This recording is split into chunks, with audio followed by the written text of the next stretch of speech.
Encore plus de musique pour vos vacances avec la vague musicale de votre été. La meilleure musique, le plus grand succès. Le 103.5 Cool FM. Salut, ici Alfred Picarello, entraîneur des Hans et directeur technique de l'association de soccer mineur de Saint-Georges. Vous écoutez Sport en vrac au 103.5 Cool FM. Au 103.5 Cool FM, vous écoutez Sport en vrac. Amateurs de sport, le 103.5 Cool FM, c'est pour vous. Vous écoutez Sport en vrac avec Gabriel Gignac et Maxime Veilleux. And what you gonna do quand Gabriel rentre dans le gym pour s'entraîner face on you? Improvisation, mon Gabriel? Ouais, sur le moment. Maxime Veilleux, bonsoir, ça va bien? Salut, mon Gab, ça va très bien, toi? Oui, ça va très bien. C'est pas une belle journée, voyons qu'un peu. Hey, c'est clair, mais en plus, il y a un beau match de soccer ce soir, donc on va aller faire un petit tour. Ben, tu viens de me scraper mon lien, là. Ouais. Je veux dire, c'est pas une journée pour aller s'encabaner, c'est une journée pour sortir, aller voir les Huns ce soir du côté du... terrain synthétique. Exactement, hey, en arrière du cégep. Ça va être un bon match, j'ai l'impression. J'ai hâte de voir ça. C'est deux clubs qui en arrachent, mais j'ai l'impression qu'ils ont plus de talent que ce qu'ils nous ont montré jusqu'à présent. Ben, allons parler au principal intéressé, si tu veux bien. Le numéro 26 de la formation des Huns de Saint-Georges, Alex Veilleux. Alex, bonsoir. Bonsoir à vous deux. Ça va bien? Oui, ça va très bien. Merci. Bon, Alex, première des choses, on va revenir un petit peu sur le début de saison de votre formation. Ça va pas tout à fait comme vous voulez. Je me rappelle, Alfred m'avait dit, regarde, on change un peu le système, comment on va changer les choses, j'amène des nouvelles idées. Comment tu vois ça, le début de saison? Faut-tu s'inquiéter? Non, on n'a pas à s'inquiéter. En fait, Alfred nous l'avait dit en début de saison, les premiers matchs allaient pour s'adapter au nouveau système. Puis, avec l'histoire des Huns, on n'a jamais eu vraiment connu des bons débuts de saison. Donc, on s'attendait à quelque chose de meilleur que 3 défaites, mais on s'attendait aussi à pas nécessairement aller chercher les victoires pour ces 3 matchs. C'est quoi la grande différence dans le plan de match comparativement à l'année passée? En fait, c'est le côté tactique. Là, on va chercher le ballon un petit peu plus haut dans le terrain. Donc, pour récupérer le ballon, au lieu d'attendre l'adversaire, on va juste monter dans leur camp à eux autres pour récupérer le ballon. Est-ce qu'on pourrait parler d'une tactique un peu plus européenne? Européenne, oui. C'est une tactique qu'Alfred a faite avec plusieurs équipes ici à Saint-Georges. C'est une tactique que personnellement j'adore parce que dans le fond c'est un petit peu plus c'est un plus grand défi pour les joueurs sur le terrain. Puis je suis persuadé qu'elle va porter fruit dans les prochains matchs. Est-ce que tu as vu une petite évolution quand même dans les 3 matchs? Parce que des fois c'est 3 défaites, mais ça ne veut pas dire parce que tu perds nécessairement que tu as mal joué. Tout est dans la façon de faire. Voilà. Ouais, effectivement, le premier match, on s'est fait surprendre. On a perdu 3-0 contre Charlebourg. Là. On s'attendait pas à avoir un adversaire aussi puissant, je dirais. Mais les 2 derniers matchs, on s'est fait revenir au score l'avant-dernier match. Je pense que c'était un peu notre faute. Par contre, le dernier match, on a perdu 1-0 contre CRSA. C'est une équipe qui, année après année, elle nous a toujours battus. Puis pourtant, cette fois-ci, on a dominé du côté de la possession du ballon.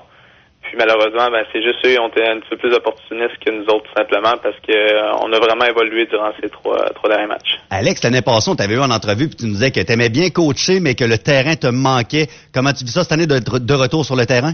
J'étais très excité en début de saison d'être de retour sur le terrain. Les blessures dans les dernières années ont fait en sorte que j'ai presque pas joué de match. Là, malheureusement, justement, ce soir, je ne serai pas de la partie. Je vais être à côté d'Alfred sur le banc parce que j'ai une autre blessure au genou que j'ai reçue au dernier match. Donc, malheureusement, je ne serai pas de la partie ce soir. Tu vas avoir le goût de changer de médecin si ça continue à force d'être blessé comme ça. Non, mais plus sérieusement, Alex, tu as joué lors des derniers matchs. Comment tu te sentais sur le terrain? Est-ce que tu te sentais un peu bizarre? Est-ce que c'était différent? Un peu rouillé? Ouais, mais c'est sûr qu'après 2 ans d'absence, c'est un petit peu différent. Moi, j'avais vu ça comme... dans ma tête à moi, c'était de donner tout ce que je pouvais. Pour côté physique, je savais que j'étais pas à niveau comparativement à plusieurs des joueurs dans l'équipe. Mais Alfred m'a fait confiance. Il m'a mis en milieu de terrain. Donc, moi, j'ai embarqué sur le terrain en me disant, dans le fond, donne-toi à 100%, puis tout va bien aller. Et puis, c'est ça qui s'est passé aussi. Là, je suis juste un peu triste de ma blessure du dernier match. Le dernier match, je pense que j'ai joué 35 minutes. Puis après ça, j'ai été retiré du match à cause de cette blessure. L'année passée, Alex, les Huns m'avaient quand même agréablement surpris parce qu'il y avait beaucoup de talents de l'extérieur qui venaient jouer à Saint-Georges. Est-ce que vous avez encore greffé quelques talents extérieurs à votre alignement? Oui. On a 2 nouveaux joueurs comparativement à l'été dernier. Il y a Gwenel Zora qui est un attaquant et Frank DJ qui est un attaquant aussi. Donc c'est Gwenel vient de l'île de la Réunion et Frank vient de la Côte d'Ivoire. On va parler un petit peu du match de ce soir. Vous recevez la formation des Caravelles de Sainte-Foy, un club qui, comme vous, en arrache pas mal. Si je me fie au classement, ils ont joué 4 rencontres, ils ont perdu leurs 4 matchs. Comment tu vois le duel de ce soir? Est-ce que c'est un club que vous avez... Ben oui, vous avez déjà affronté, ça, c'est sûr. Là, il était là l'an passé, je m'en rappelle. Mais est-ce que c'est un club qui a beaucoup changé? Je crois pas qu'ils ont beaucoup changé. Je dirais qu'ils ont 4 défaites, effectivement. Donc, c'est pour nous, ce soir, c'est l'opportunité de rebondir, de se donner confiance. Donc, j'espère que j'ai confiance avec mes coéquipiers. J'ai confiance que mes coéquipiers vont réussir à aller chercher la victoire. Donc, j'espère juste que ça va nous remettre sur le droit chemin.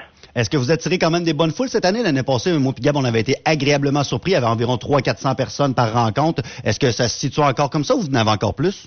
J'aurais de la difficulté à le dire parce que en tant qu'entraîneur, j'avais peut-être plus le temps de regarder les estrades. Mais en tant que joueur, quand je regarde les estrades, c'est à la fin du match. Puis à ce moment-là, les gens sont en train de partir. Donc, il y a toujours une aussi bonne ambiance? Ouais, je pense que c'est pas mal les mêmes foules que l'année dernière.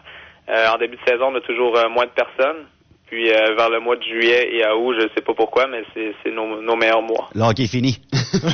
Ouais, le hockey est fini. Puis je pense que l'école aussi, les familles ont plus tendance à venir nous voir que l'école est finie. Juste pour le fun, comme ça, à travers la Ligue, est-ce que Saint-Georges, c'est la ville qui attire le plus?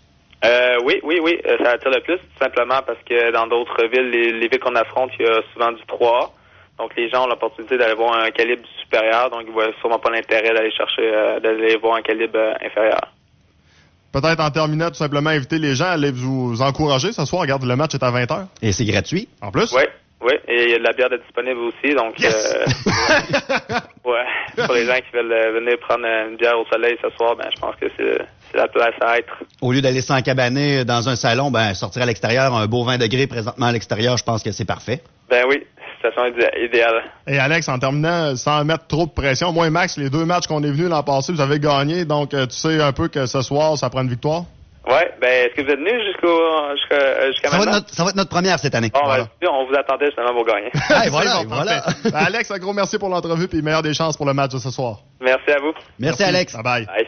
Donc voilà, c'était le numéro 26 des Huns de Saint-Georges, Alex Veilleux. Toujours un plaisir de jaser avec lui. Tellement intéressant, et surtout passionné de son sport, et ça paraît. Oui, moi j'ai hâte d'aller ce soir du côté justement du stade synthétique en arrière du cégep parce que l'année passée, j'avais été agréablement surpris par les Huns. Il y a 2 ans, ça avait été Légendaire l'année passée, j'avais découvert les Huns et vraiment comme on s'avait dit, on était allé là-bas la soirée sans attente. Sans attente, mais ce que je veux dire c'est que comment la soirée avait passé vite, on s'était rouvert les yeux, la partie était terminée, on avait 2h30 de fait dans la soirée, puis on aurait juré qu'on venait d'arriver tellement qu'on avait eu une agréable soirée. Et l'an passé, il manquait comme petit quelque chose, il n'y avait pas de cantine, il n'y avait pas un genre de petit peut-être un petit kiosque là où on pouvait s'acheter une bière, mettons, manger un petit chip tranquille là. Cette année, au moins, on a ajouté ça, puis je pense que ça va ajouter à l'ambiance que nous permet de vivre les Huns. Max, il y a plusieurs nouvelles.